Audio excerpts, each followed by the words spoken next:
Twigs and branches tore at her arms like razor wire, so fast was she running. Breath coming in bull puffs, stinging her nose, drying out her throat and mouth.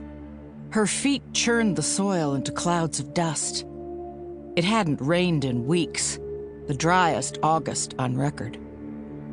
If rain had been predicted, Terry wouldn't be here right now, caught in this mad race to a non-existent finish line.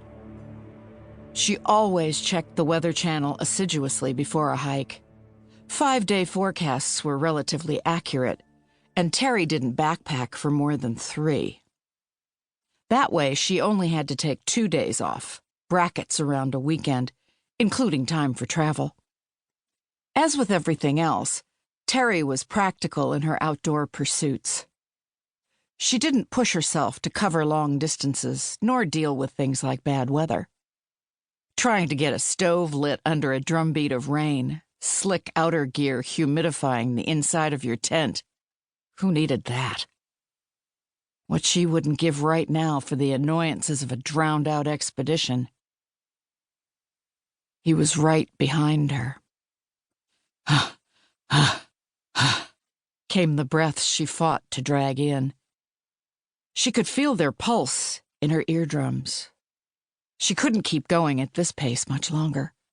She'd had a head start, but the man was taller and fleeter than she, made strong by all the work entailed in the shelter he was starting to build. He had asked Terry if she wanted to see the shelter, and for a moment, she'd been tempted.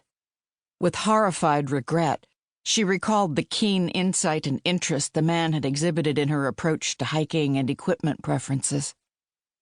His attention had been compelling. But coming to her senses, just go off with a strange man in the woods?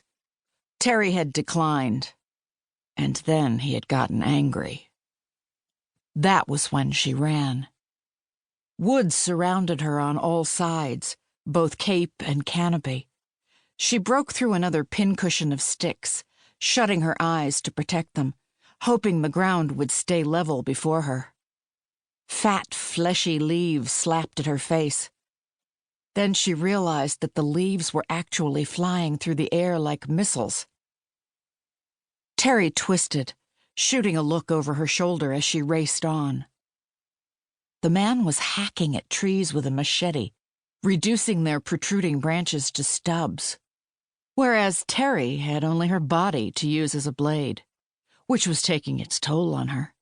Bubbles of blood dotted her arms. Welts stood up on the exposed part of her chest. Her shoes relentlessly beat the clods of earth, stirring up that crematorium wake of ashy dirt behind her. She had told the man her name. That was the thing Terry couldn't let go of now, how susceptible she had been to his charms. Terry, he had echoed. A solid, capable name. If he had said her name was beautiful or even pretty, the connection would have been lost. Terry herself was neither of those things, and she knew that her name wasn't either. Its full version, Teresa, felt too fancy, and she'd adopted the diminutive in girlhood. Terry lived alone, cooked herself solid, nutritious meals, and assisted a pool of doctors during the week, while hiking solo on the weekends. The man seemed to recognize all of this about her and be drawn to her despite it.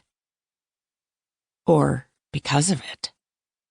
A meaty stick caught her in the back, thrown like a javelin by the man. Terry nearly went down, but stumbled and regained her footing. She was close to giving up, just stopping like a kid in a game of tag. Okay, you got me. He would in the end anyway, wouldn't he? But no, she couldn't die out here in her beloved Adirondacks.